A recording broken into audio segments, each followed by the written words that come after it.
Thank you very much. Unlike the other speakers, I cannot claim to know that I know Ravi a long time. In fact, I know him only for 2 months.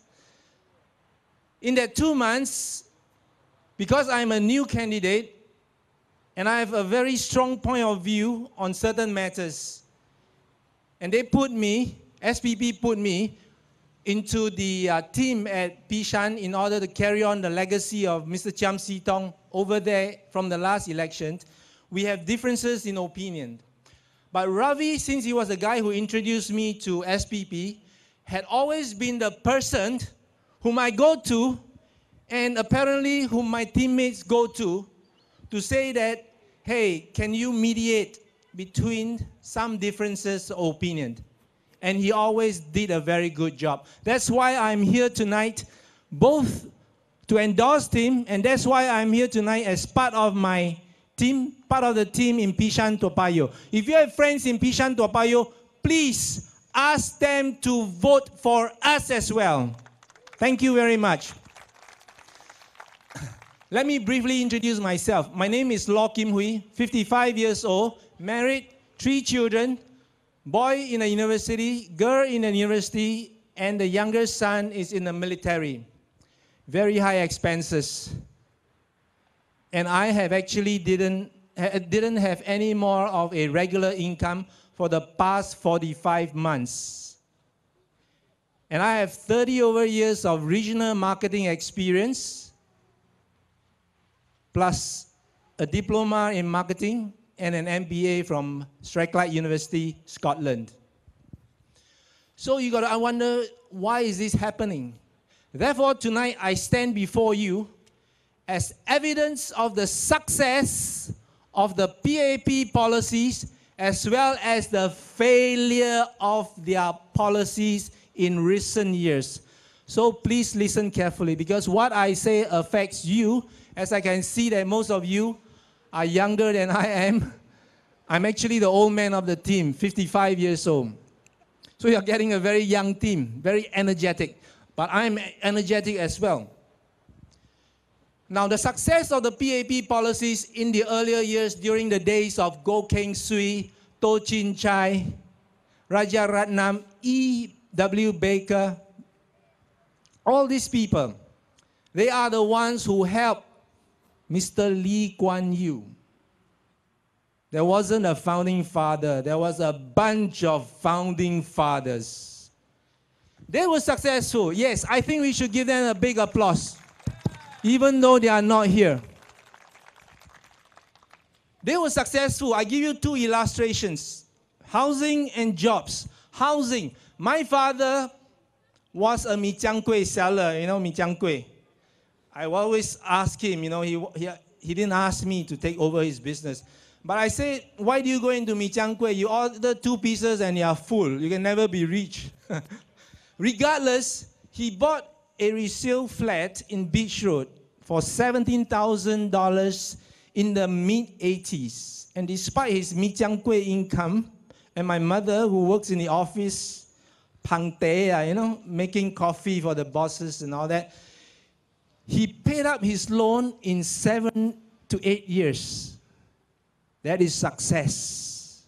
Do you want to do that in Singapore? I wish. So that was a successful, that's an illustration of a success of the PAP's policy. That's what they did, very good. But now it's a failure, because if my children graduate, and if they get married earlier, you know how much the 3-room flat is going to cost? Do you think they can afford that? As university graduates, instead of being hawkers, they have to pay at least 20 years to own a 3-room flat. That's why I don't understand why Mr. Lee Hsien Loong, our Prime Minister, is so proud. Do you remember now? 2 National Day rallies. I think it's 2013 and 2015. He said, hey, I'm able to give you more grants. You buy 3-room flat, we give you additional 10,000. 4-room, 20,000. And I sat in the living room and watched the TV. I say, is this guy serious? He doesn't understand the I mean, sorry to put it, well, I'll put it this other way. He doesn't get the irony of what he's saying. He thinks that their government is very successful because now they have money to give to you. More money, more money. But I told myself, if you are successful, Mr. Lee, I don't need a single cent from you. I will work 5 days a week, and I will pay every month of my mortgage without fail. Now, that is success. Secondly, job-wise, you see, I'm a hardworking guy, so if the government has been successful in providing you the backdrop, the support, you know, housing, education, which they gave to me, you still have to be diligent. So please, young ones, listen, you have to be diligent. You have to be upgrading yourself where you have the opportunity. You have to work hard, as I did when I was younger. I was holding 2 jobs.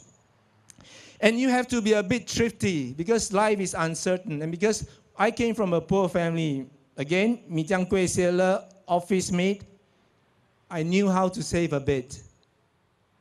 So their success was in giving me those jobs to train and to qualify for regional sales and marketing job to the extent that, well, I was making very good money by the time I hit 37. But now, this is where the failure comes in. I am a person who is willing to work, even if you pay me 50% of my last drawn salary. That's okay. At least I have something to keep myself occupied. And I still can pay the bills, well, with a little bit of loose change and not be so tight, right? But I'm not getting the interviews. I send in, like many of us who are jobless, for some time, you send in applications and you just don't get replies, not even an offer or an interview. Something is wrong. Because if I qualify, education-wise, experience-wise, as an employer or an HR manager, you should call me up, right?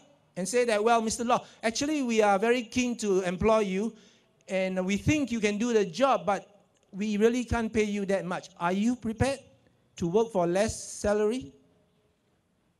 But that doesn't even come because it's easier for the HR manager to say, okay, we apply for S-Pass.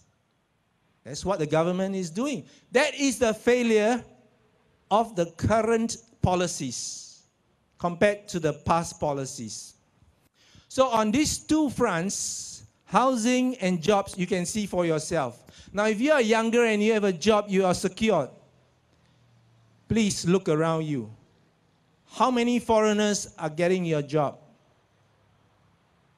Actually, to be more forthcoming with my information, I did find a job recently, 4 months ago.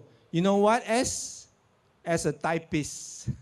I'm now working as a part-time assistant to psychiatrist working in the prison. So they see the inmates, they diagnose the patients, and I type in for them.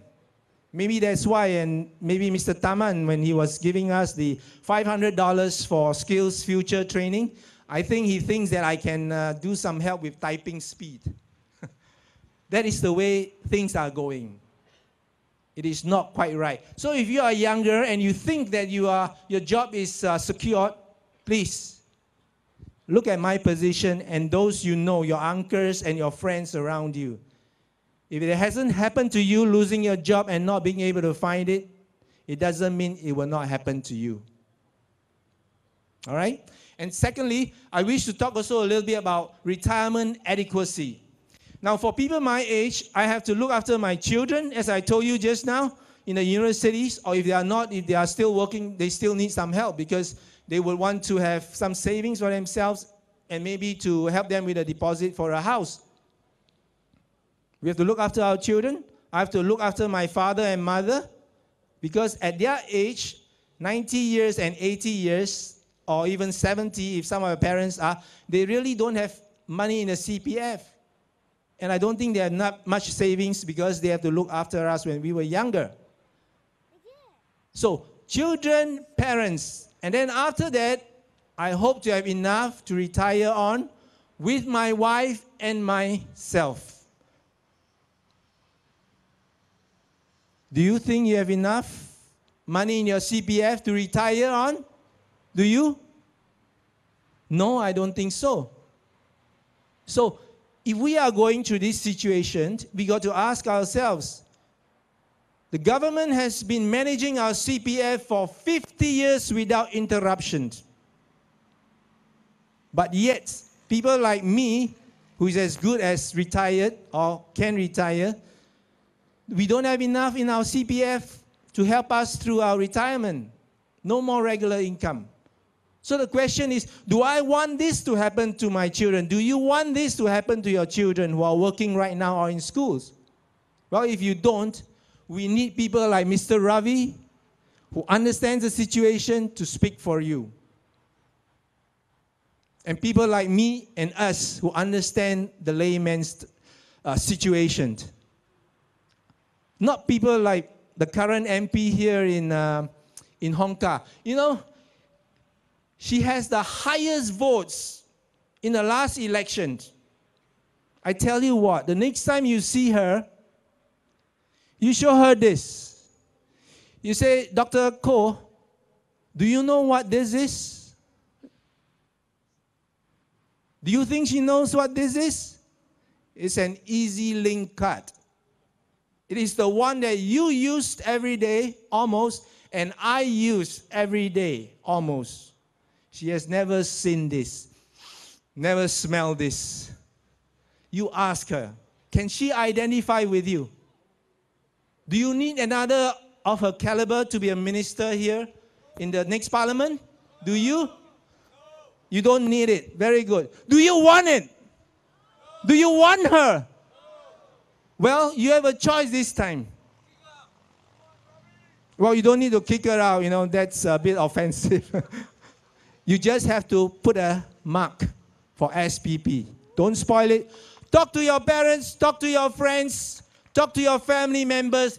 Give us a chance. We will be working very hard for you. Give Mr. Ravi a chance. Please. Thank you very much. 谢谢你们. Thank you.